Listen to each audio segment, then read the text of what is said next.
the season. We're only like 10 games in. Well, I thought it'd be a cool idea to build my team of the season so far. Obviously, as I said, we're only 10 games in, so take everything I say here with a pinch of salt.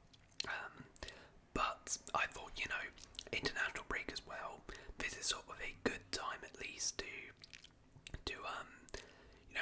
talk about some of the players who I personally think have impressed me massively so far this season, because there's been quite a few standout performers. So yeah, I'm gonna build my team of the season so far. Maybe this is a thing where we can sort of revisit this, every sort of international break or so, and see how the team sort of develops as the season goes on. But yeah, let me know your team of the season down below, and anyone I've missed, because there probably will be people who I completely forget about. Shout out to Alex Gray as well, who gave this suggestion for this video. Now I am going to do this with a slight twist. There's always a twist. It would be quite boring if I just did it a normal way, and I could just easily put in like a bunch of Liverpool players and stuff like that. So I have limited myself to pick a maximum of 2 players from the same team in the starting 11. So I can only pick 2 players from the same team, and then I will build a bench, and in the bench I can add 1 more player from that team. So I'll be a little bit strategical here, and maybe this technically isn't the team of the season, but given my rules, this is my team of the season. So if you put your team in the comments below, make sure to try and stick by my rules of max 2 from each team, if you can. I mean, you don't have to, but would be fun. Anyways, let's get into it. So formation, we'll play a 4-3-3 with a attacking midfielder. So goalkeepers, as I said, I'm going to build a bench, and I'll talk a little bit about some other players I was considering as well. So I was heavily considering Nick Pope. I think Nick Pope has had a good season so far. David Raya, I think, started the season off really, really well, particularly against Aston Villa. Now I think has not been outstanding. He's been okay, but I'm actually going to go for a player who he's definitely the only player from this side, because they have been awful. But I'm going for Andre Onana. Andre Onana from Manchester United. He has actually been really, really solid, despite Man United being an absolute disaster this season.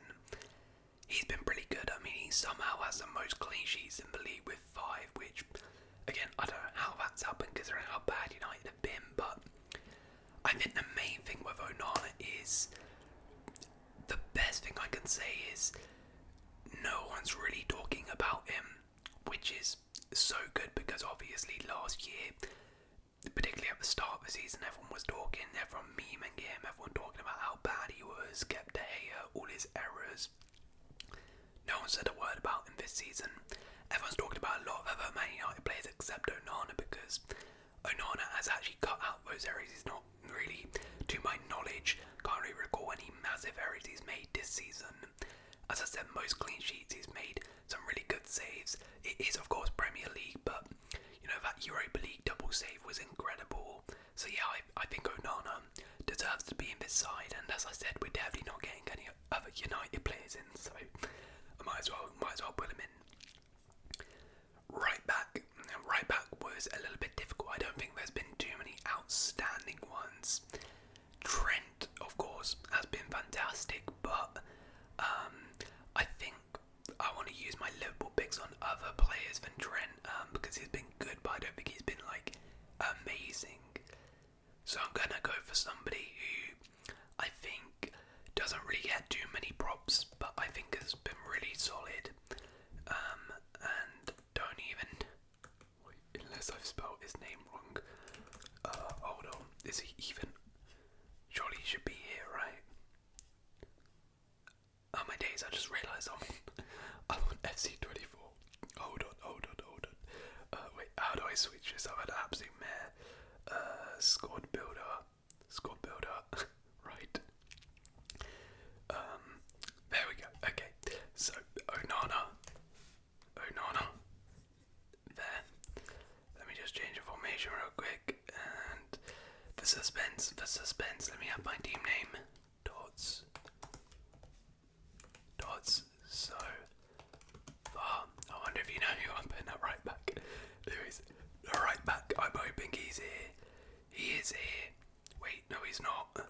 On my days, am I just spelling his name entirely wrong? Right. Maybe I think he might be listed as a... Okay. He might be a left back. This is an absolute disaster. Where is he? There we go. Okay, he is listed as a left back, but he has been playing right back. I don't know why he is here, but Ola Aina, for Nottingham Forest is my pick. I think he's been really good. Really, really good. Of course, Nottingham Forest have had an exceptional start to this season, and particularly their defence has been really, really solid. They've kept 4 clean sheets. He's been a part of that defensively solid.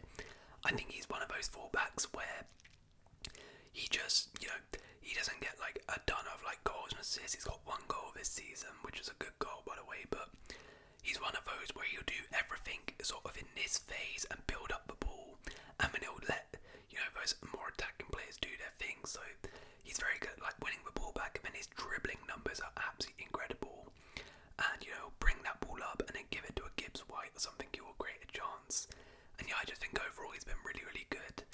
And deserves a shout. I think he deserves a shout. As I said, I don't think there's been too many outstanding right backs. Maybe if there's someone else I've missed out, maybe let me know. I'm thinking of it now, maybe Newsome as Rao, he has been pretty good, but I don't think he's played like exceptionally enough to warrant a place there.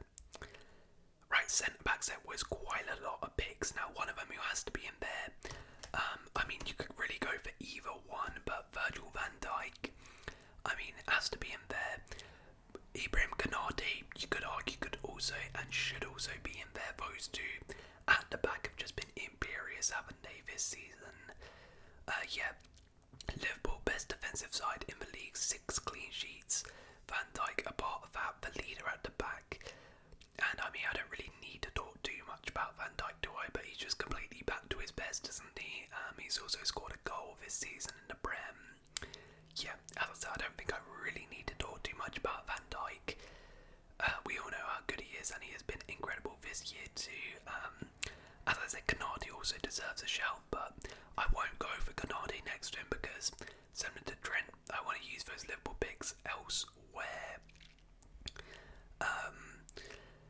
So the centre back next to him, I was thinking of potentially going Gabriel. I mean, Gabriel's done very good on attacking phase and defensively started off well, but Arsenal have sort of collapsed in the last 4 games or so, and Gabriel has been okay in those games, but not amazing. Marcus Senesi from Bournemouth I think deserves a shout, but I'm gonna go another Nottingham Forest player already.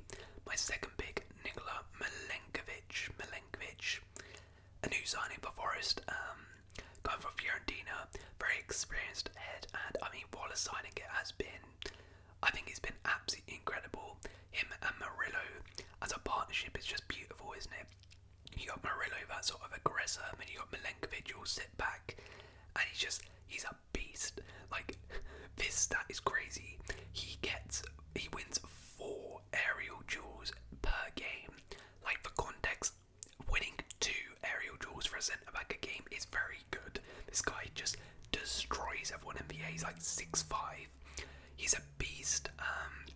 He's got 4 clean sheets, as I mentioned, with Forest. He's been a massive part of that, and I think, yeah, just a really, really good signing. I've been super, super impressed with him.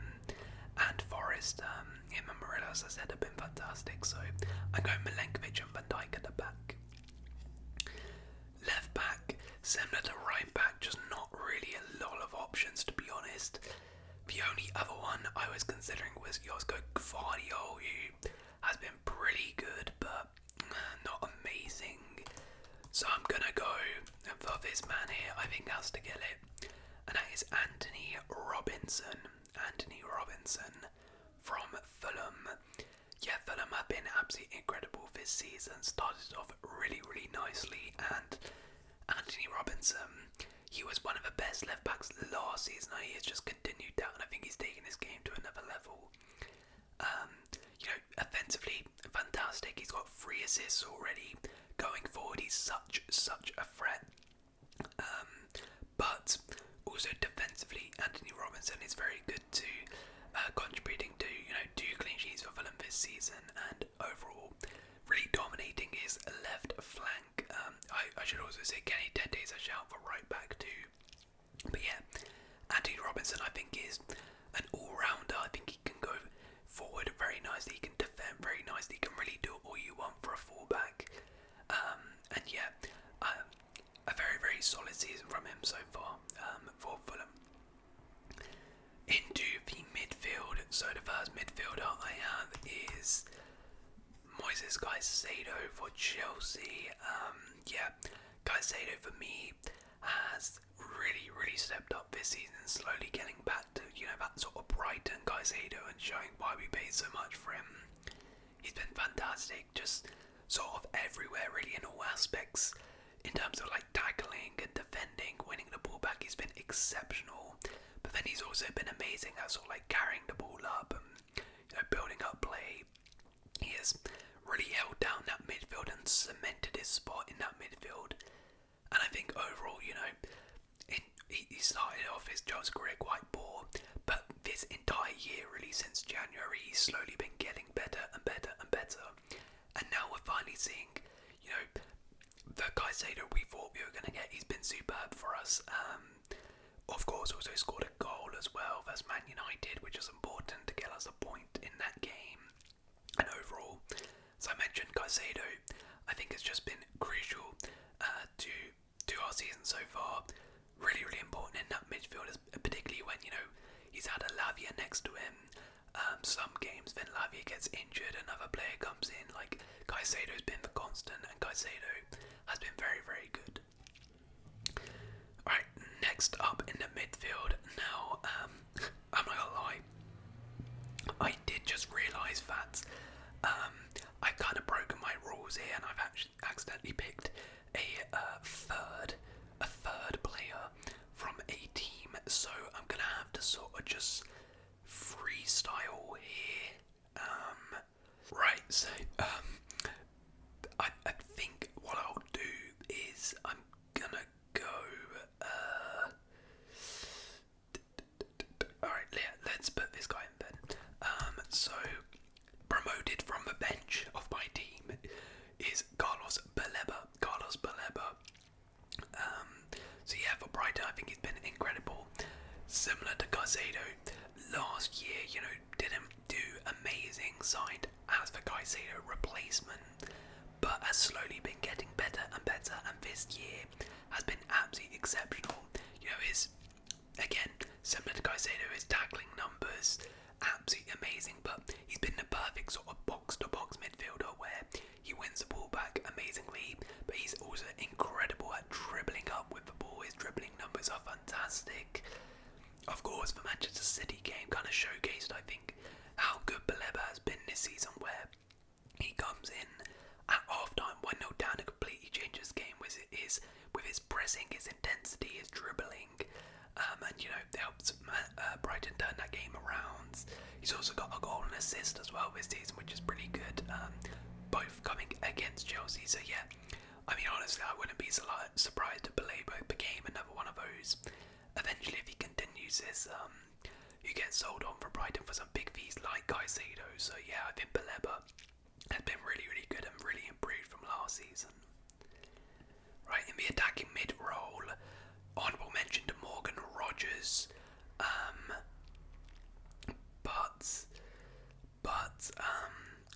I should also say honourable mention as well to Yuri Tielemans. Yuri Tielemans has been incredible alongside Onana, but I was really between him and Baleba, but I just went gone for Baleba. But yeah, Yuri Tielemans has been fantastic. Anyways, honourable mentions to Morgan Rogers in the number 10 role, but I can only really go for one man, and that's Cole Palmer, isn't it? Look, I don't need to talk too much about him. 7 goals, 5 assists, absolutely insane. Now look, he has struggled in a couple of games, like some of those games like Liverpool, Arsenal, United, but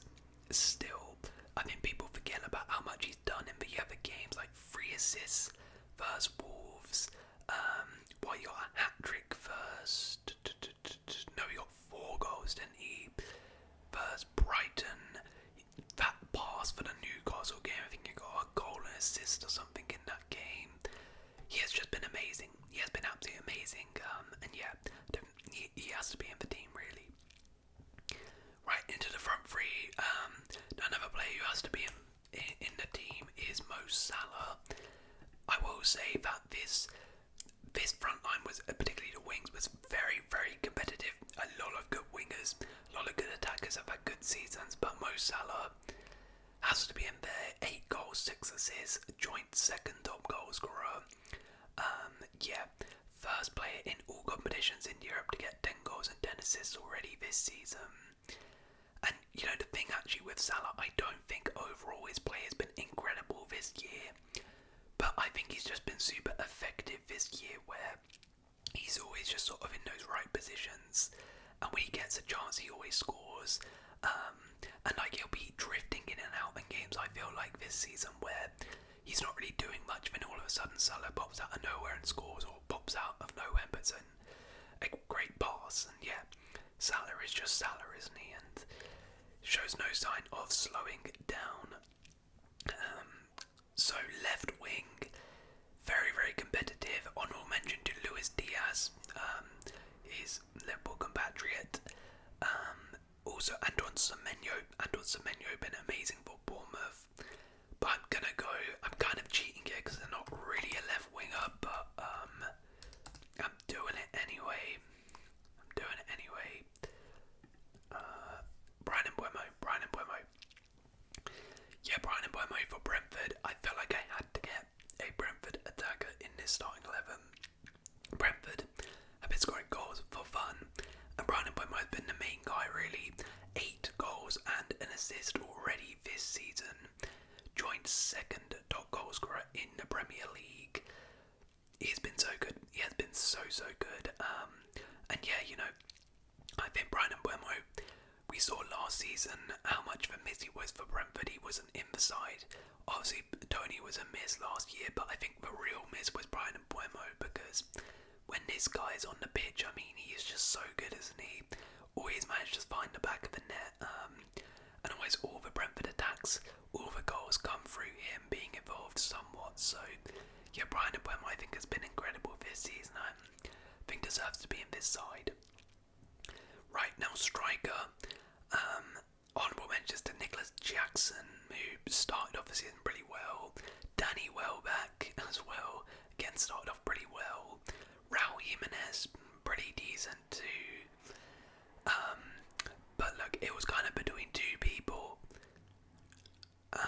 But as you can tell, I can only pick one because I've already picked 2 from the other person who we'll get on to. And for all the laughs, for all the misses, I still have to go for Haaland. Like, I know he's missed a lot of chances and stuff, and you know, it's funny to clown him a little bit. He's not going through the best of spells, but he is still the Premier League top goal scorer. He has still got 12 goals in 11 games. There's no way I cannot pick him in this side, right? He has basically scored all of Manchester City's goals this season. So yeah, as I said, there's no way I cannot really pick him. So Erling Haaland has to be in the side. Right, let's go on to the bench then. So on the bench I have Mats Hermansen. Mats Hermansen is my backup goalkeeper. I think it's been superb for Leicester. I think he's kept them in a lot of games and won them a lot of points actually. He has had a very unfortunate task of just being absolutely peppered game after game after game with shots. I mean, as you can tell, he's got the second most saves in the league for that reason. But he has been amazing, you know. I think back to the Arsenal game where he single-handedly kept Leicester in that game. I think about the Spurs game where he helped them massively to get a point. Pretty much think of all of Leicester's games and all the times they've won points. Hermansen will have made some good saves in those games because Leicester's defence is quite bad. So yeah, Hermansen is in the side. I'm also going to go for my backup centre back. Where is he? There he is. Joachim Andersen for Fulham. Yeah, a fantastic signing. I liked the signing when it happened, and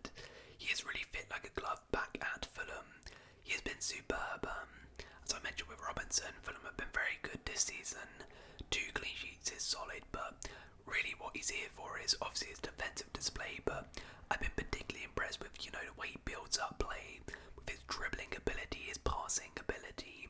He's just been so crucial to the way Fulham build up, and yeah, he has just settled in seamlessly at Fulham. It's like he really never left, so that's why he's in the side. He's been really, really good.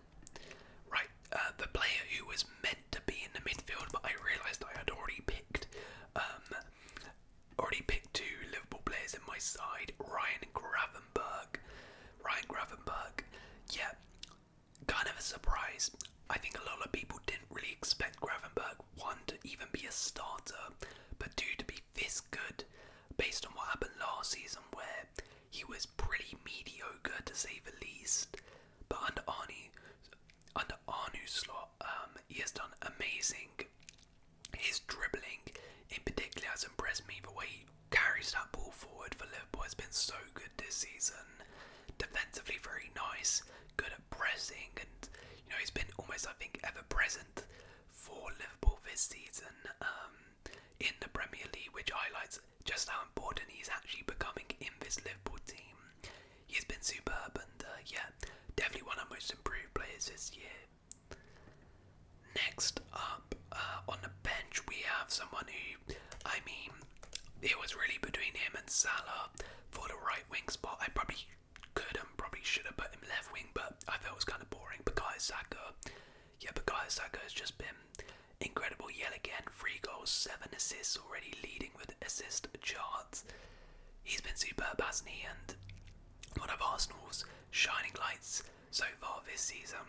I think in particular what impresses me is, the fact that without Odegaard, he's basically been the guy to step up and the only really creative outlet for Arsenal this season. He stepped up to the plate massively in that department too. And yeah, Saka has been amazing. I have gone for Salah just ahead of him, but Saka's not too far behind, and as I said, probably should have been in this side. Next up, we have another Brentford player, and that is Johan Wiese. You could really argue him or Mbeumo. I wouldn't mind either being in the starting 11, but I think Wiese has played a couple less games, so that's why I've put him on the bench. But he's got 7 goals and an assist, which is absolutely incredible. He's the 3rd top goal scorer in the league, which just highlights how good Brentford have been in terms of going forward, that they've got the 2nd and 3rd highest top goal scorers in their team. And what has impressed me most is he's been scoring some clutch goals. Like, he scored an important goal versus Bournemouth to help them win that game 3-2. He scored 2 versus Ipswich. He scored a brace versus them to give him a 4-3 win. And yeah, overall he's just been superb. And yeah, if he can stay fit, I think he's going to have an amazing season. Right, next up is the player who was very close in going up front for us. It's Chris Wood. Who would have thought he would be challenging Erling Haaland for the Golden Boot? He is the 2nd top goal scorer with 8 goals this season, which is absolutely insane. Chris Wood has been the focal point for Forest. Everything they've done, every goal they've scored has really been involved with Chris Wood. And, he's just been absolutely incredible. It's funny because I'm pretty sure, Forest were trying to sign like Sandy Jimenez, Eddie Nketiah in the summer, trying to get a new striker. Well, I'm sure they're pretty happy they didn't, because Chris Wood has stepped up to the plate, and it's one of the main reasons they are as high as they are in the league, because he has been so clinical in front of goal. So well done to Chris Wood, and you could maybe argue that he starts ahead of Haaland here, but as I mentioned, I already had 2 Forest players in there, so I couldn't play him. And finally, the last spot on our bench goes to another striker, and that is Liam Delap.